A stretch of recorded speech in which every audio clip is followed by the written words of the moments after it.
सो मुंहिंजी बि इहा नंढड़ी गुज़ारिश हूंदी दुनिया में तमामु जेके बि रहंदड़ सिंधी आहियो, पंहिंजी सिंध सां मोहबत कयो। पंहिंजे ॿारनि खे, तव्हांजा ॿार माशाल्लाह ॿाहिरि मुल्कनि में पैदा था थियनि त अंग्रेज़ी था ॻाल्हाइनि, ख़ाली अंग्रेज़ी ॻाल्हाइनि मस्ट आहे, लेकिन तव्हां उन्हनि खे सिंधी सेखारियो। तव्हांखे सिंधी लिखणु अचे थी त तव्हां उन्हनि ॿारनि खे घर में सिंधी लिखारायो।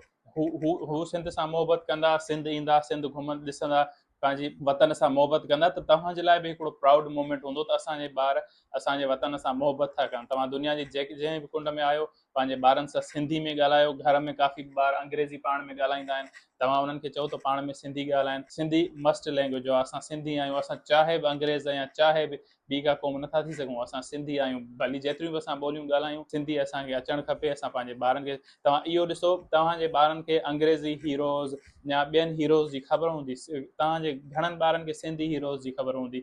या घणा ॿार तव्हां सिंधी हीरोज़ पढ़िया हूंदा, जीअं असांजे सिंध जे करे हेॾियूं क़ुर्बानियूं ॾिनियूं।